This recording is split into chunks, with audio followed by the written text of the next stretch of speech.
ಸ್ನೇಹಿತರೆ ನಮಸ್ಕಾರ. ನಾನು ರವೀಂದ್ರ ಜೋಶಿ. ಮಾರ್ಚ್ 31 ಕಳೆದೋಯ್ತು. ಹೊಸ ಆರ್ಥಿಕ ವರ್ಷ ಶುರುವಾಗಿದೆ.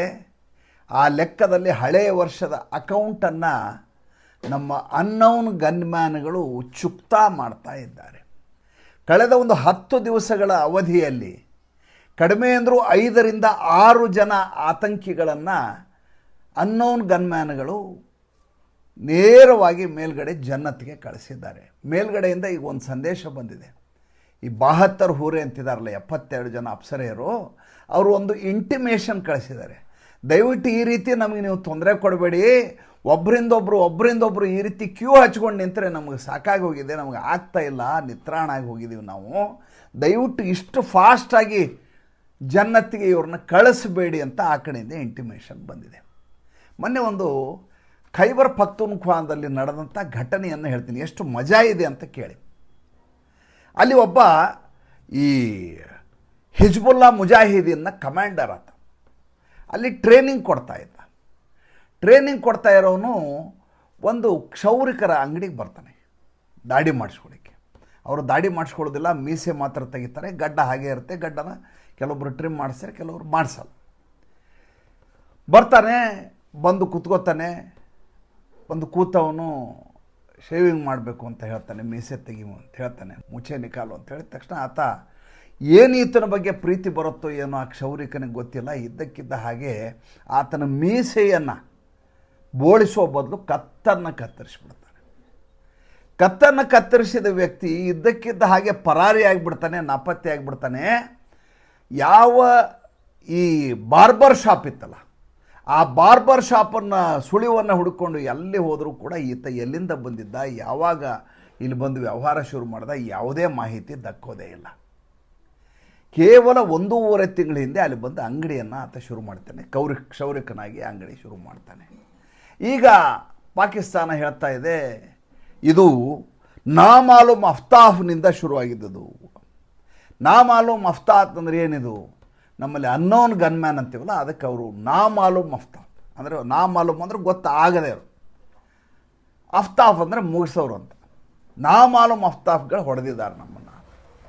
ಇನ್ನೊಂದು ಭಾಳ ಮಜಾ ಆಯಿತು. ಬೆಳಗಿನ ಜಾವ ಸುಮಾರು ಒಂದು 4-4:15 ಸುಮಾರಿಗೆ ಇದು ನಡೆದದ್ದು ಮರ್ಕಜ್ ತೈಬಾ ಮುರಿದ್ಕೇನಲ್ಲಿ ನಡೆದಂಥ ಘಟನೆ. ಮುರಿದ್ಕೇನಲ್ಲಿ ಇಬ್ಬರು ಗಂಡ ಹೆಂಡತಿ ಬರ್ತಾರೆ. ಬೆಳಗಿನ ಜಾವ 4 ಗಂಟೆ ಬಂದು ಅಕ್ಕಪಕ್ಕದಲ್ಲಿ ಕೇಳ್ತಾರೆ, ಇಲ್ಲಿ ಬೆಳಗಿನ ನಮಾಜ್ ಎಲ್ಲಿ ಮಾಡಬೇಕು ಅಂತ. ಫಜಲ್ ಕೆ ನಮಾಜ್ ಕಬ್ ಕರ್ನ, ಕಹಾ ಪೆ ಕರ್ನ, ಫಜಲ್ ಕೆ ನಮಾಜ್ ಅಂತಾರೆ. ಬೆಳಗ್ಗೆ 5 ಗಂಟೆಗೆ ನಡೆಯುವಂಥ ನಮಾಜ್ಗೆ ಫಜಲ್ ಕೆ ನಮಾಜ್ ಅಂತಾರೆ. ಇಲ್ಲ ನೋಡಿ, ಅಲ್ಲಿ ಎದುರುಗಡೆ ಮರ್ಕಜ ತೈಬಾ ಇದೆ, ಅದ್ರ ಒಳಗಡೆ ಹೋಗಿ ಅಲ್ಲೇ ಮಸೀದಿ ಇದೆ, ನಮಾಜ್ ಮಾಡಬಹುದು ಅಂತ ಗಂಡನಿಗೆ ಹೇಳ್ತಾಳೆ. ಒಳಗಡೆ ಹೋಗ್ತಾರೆ. ಒಳಗಡೆ ಒಬ್ಬ ವ್ಯಕ್ತಿ ಕೂತಿರ್ತಾನೆ, ಬಿಲಾಲ್ ಅರೀಫ್ ಸಹಾಫಿ ಅಂತ ಆತನ ಹೆಸರು. ಈತ ಕೂಡ ಕಮಾಂಡರ್, ಲಷ್ಕರ್ ಎ ತೈಬಾದ ಕಮಾಂಡರ್. ಈ ಬಿಲಾಲ್ ಅರೀಫ್ ಸರಾಫಿ ಬೆಳಗಿನ ಜಾವ ಬಂದವನೇ ನಮಾಜ್ ಮಾಡಲಿಕ್ಕೆ ಸನ್ನದ್ಧನಾಗಿ ಒಳಗೆ ಬಂದಿರ್ತಾನೆ. ಬರೋಕ್ಕಿಂತ ಮುಂಚೆ ವಜೂ ಮಾಡ್ಕೋತಾನೆ. ಅಂದರೆ ಎದುರುಗಡೆ ಒಂದು ಪಾಂಡ್ ಇರುತ್ತೆ, ನೀರಿನ ಪಾಂಡು, ಅಲ್ಲಿ ಕೈ ಕಾಲು ತೊಳ್ಕೊಂಡು ಕಣ್ಣಿಗೆ ನೀರು ತಲೆಗೆ ನೀರು ಹಚ್ಕೊಳ್ಳೋದು ಅವ್ರ ಸಂಪ್ರದಾಯ. ಹಚ್ಕೊಂಡಿರ್ತಾನೆ. ಚಾಕ್ಲೇಟ್ ಬೇಕಾ ಅಂತ ಒಬ್ಬಳು ಕೇಳ್ತಾರೆ ಪಕ್ಕದಲ್ಲಿದ್ದಳು. ಮಹಿಳೆಯರಲ್ಲಿ ಒಳಗೆ ಬರೋದಿಲ್ಲ, ಬೆಳಗಿನ ಜಾವ ಎಂಟ್ರೆನ್ಸಲ್ಲಿ ಬಂದಿದ್ದಾರೆ. ಆತ ಇದ್ದವನು ಬೇಡ ಅಂತಾನೆ. ಬೇಡ ಅಂದ ಕ್ಷಣಾರ್ಧದಲ್ಲಿ ಹಿಂದುಗಡೆಯಿಂದ ಆತನ ಬೆನ್ನಿಗೆ ಗುಂಡು ಹೊಡೆಯಲಾಗತ್ತೆ. ಈ ಹೆಣ್ಮಗಳಿದ್ದವಳು ಚಾಕು ತೊಗೊಂಡು ಆತನ ಹೊಟ್ಟೆಗೆ ಚುಚ್ತಾರೆ. ಚುಚ್ಚಿದ ಕ್ಷಣಾರ್ಧದಲ್ಲಿ ಇಬ್ಬರು ಕಣ್ಣಿಗೆ ಕಾಣಲಾರ್ದ ಹಾಗೆ ಅದೃಶ್ಯರಾಗ್ಬಿಡ್ತಾರೆ. ಅಂತ ರಕ್ತ ಹರಿತಾ ಇರ್ತದೆ, ಬಾಯ್ ಬಡ್ಕೋತಾನೆ. ಜನ ಬಂದು ಸೇರೋದ್ರೊಳಗೆ ಯಾರು ಬಂದು ಹೊಡೆದ್ರು, ಹೆಂಗೆ ಹೊಡೆದ್ರು ಯಾರಿಗೂ ಗೊತ್ತಾಗೋದಿಲ್ಲ. ಆ ರೀತಿಯದಾದಂಥ ಹತ್ಯೆ ನಡೆದು ಹೋಗುತ್ತೆ. ಪಾಕಿಸ್ತಾನದವರು ಬಾಯ್ ಬಡ್ಕೊಳ್ಳಿಕ್ಕೆ ಶುರು ಮಾಡ್ತಾರೆ. ಅನ್ನೋನ್ ಗನ್ಮ್ಯಾನ್ಗಳನ್ನು ಕಳಿಸಿ ಭಾರತ ಸರ್ಕಾರ ಈ ರೀತಿ ನಮ್ಮ ಮೇಲೆ ಸೇಡನ್ನು ತೀರಿಸ್ಕೊತಾ ಇದೆ. ಇದು ನಡೆದದ್ದು 21 ಮಾರ್ಚ್ನಂದು. ಇನ್ನೊಂದು ಈದ್ ಉಲ್ ಫಿತರ್ ನಮಾಜ್ಗೆ ಹೋಗಿರ್ತಾರೆ. ನಮಾಜ್ಗೆ ಒಬ್ಬ ವ್ಯಕ್ತಿ ಹಿಂಗೆ ಕೂತಿರ್ತಾನೆ, ಬಾಗಿ ಹಿಂಗೆ ಮೇಲೆ ಏಳಬೇಕು. ಏಳೋದ್ರೊಳಗಡೆ 2 ಕಡೆಯಿಂದ ಆತನಿಗೆ ಚಾಕುವನ್ನು ಎರಿಯಲಾಗತ್ತೆ. ಅಕ್ಕಪಕ್ಕ ನೋಡಿದ್ರೊಳಗೆ ಇಬ್ಬರು ಪತ್ತೆನೇ ಇಲ್ಲ. ಆ ರೀತಿ ಅವ್ರನ್ನ ಮುಗಿಸಲಾಗತ್ತೆ. ಇನ್ನು ಈ ಕರಿ ಅಬು ರೆಹಮಾನ್ ಅನ್ನೋ ನಿನ್ನೆ ಎಲ್ಲ ಮನೆ ಸತ್ತೋದ, ನಿಮ್ಗೆ ಗೊತ್ತಿರಬೇಕು. ಈತ ಫೈನಾನ್ಸರ್. ಲಷ್ಕರ್ ಎ ತೊಯ್ಬಾದಲ್ಲಿರುವಂಥ ಹಫೀಜ್ ಸಯೀದನ ಗುಂಪಿಗೆ ಫೈನಾನ್ಸ್ ಮಾಡ್ತಾ ಇದ್ದಂಥ ವ್ಯಕ್ತಿ ಮುರಿದ್ಕೇನಲ್ಲಿ. ಈ ಮುರಿದ್ಕೆ, ಬಹಾವಲ್ಪುರು, ಮತ್ತು ಪಾಕ್ ಆಕ್ಯುಪೈಡ್ ಕಾಶ್ಮೀರ. ಇಲ್ಲಿ ಉಗ್ರರು ತಮ್ಮ ನೆಲೆಯನ್ನು ಮಾಡ್ಕೊಳ್ಳಿಕ್ಕೆ ಈಗ ಹೆದರ್ತಾ ಇದ್ದಾರೆ. ಕಾರಣ ಏನು ಅಂತ ಕೇಳಿದರೆ, ಈ ಅನ್ನೋನ್ ಗನ್ಮ್ಯಾನ್ಗಳು ಎಲ್ಲಿಂದ ಬರ್ತಾರೋ ಗೊತ್ತಿಲ್ಲ, ನಮ್ಮನ್ನು ಹೊಡೆದಾಕ್ಬಿಡ್ತಾರೆ. ಹೀಗಾಗಿ ನಾವು ಈ ಜಾಗದಲ್ಲಿ ಇರೋದಿಲ್ಲ. ಹಾಗಾದ್ರೆ ಎಲ್ಲಿ ಹೋಗಿರ್ತೀರಾ? ನಾವು ಖ್ವಾಜಾ ಪಖ್ತೂನ್ಖ್ವಾನಲ್ಲಿರ್ತೀವಿ. ಅಲ್ಲ ರೀ, ಮುರಿದ್ಕೇನಲ್ಲಿ ಬಿದ್ದೋಗಿರೋ ಬಿಲ್ಡಿಂಗ್ ಏನು ಹೊಡೆದಿದ್ರಲ್ಲ ಆಪರೇಷನ್ ಸಿಂಧೂರ್ ಸಂದರ್ಭದಲ್ಲಿ, ಅದನ್ನು ರೀಕನ್ಸ್ಟ್ರಕ್ಟ್ ಮಾಡಿದ್ದೀವಿ, ಚೆನ್ನಾಗಿ ಮಾಡಿದ್ದೀವಿ. ಸುತ್ತಲೂ 3 ಲೇಯರ್ ಸೆಕ್ಯೂರಿಟಿ ಮಾಡಿದ್ದೀವಿ, ಮೇಲ್ಗಡೆ ಕ್ಯಾಮ್ರಾ ಹಾಕಿದ್ದೀವಿ. ಅಲ್ಲಿ ಇರಿ ಅಂದರೂ ಒಬ್ಬರು ಇರಲಿಕ್ಕೆ ತಯಾರಿಲ್ಲ.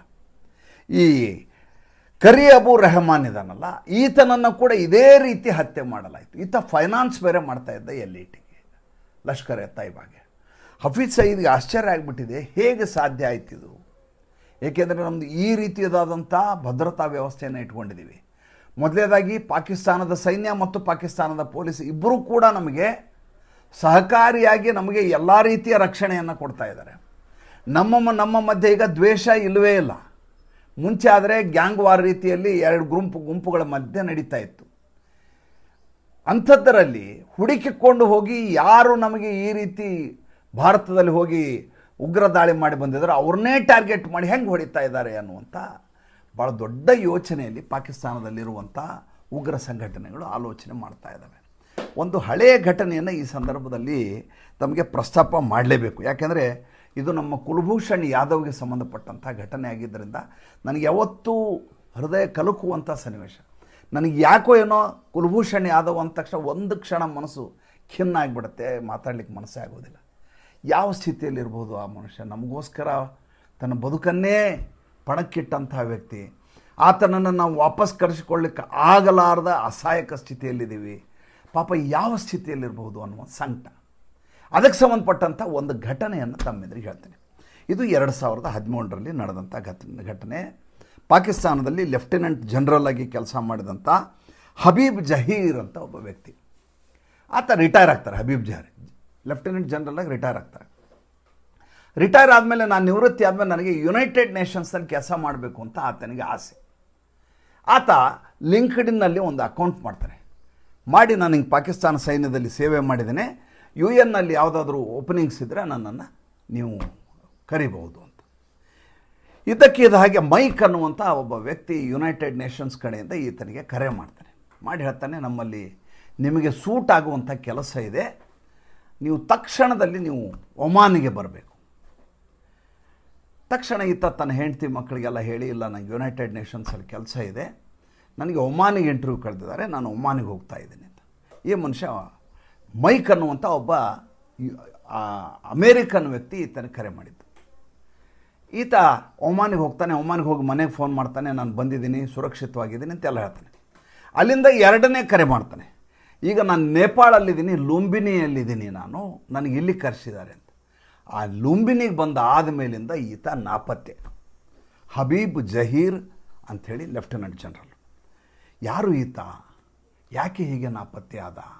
ನಿರಂತರವಾಗಿ ಪಾಕಿಸ್ತಾನದ ಸೈನ್ಯ, ಪಾಕಿಸ್ತಾನದ ಸರ್ಕಾರ, ISI ಎಲ್ಲರೂ ಕೂಡ ತಮಗೆ ಗೊತ್ತಿರುವ ಎಲ್ಲ ಸಂಪರ್ಕಗಳನ್ನ ಬಳಸಿ ಈತನನ್ನು ಹುಡುಕುವ ಪ್ರಯತ್ನವನ್ನು ಮಾಡಲಾಗತ್ತೆ. ನೋಡಿದರೆ ಈತ ಕುಲಭೂಷಣ್ ಯಾದವ್ನನ್ನು ಇರಾನ್ನಲ್ಲಿ ಕಿಡ್ನ್ಯಾಪ್ ಮಾಡಿ ತೆಗೆದುಕೊಂಡು ಹೋಗಿ ಒಬ್ಬ ಒತ್ತೆ ಇಟ್ಕೊಂಡಂಥ ವ್ಯಕ್ತಿಯಾಗಿದ್ದ ಈತ ಜಹೀರ್.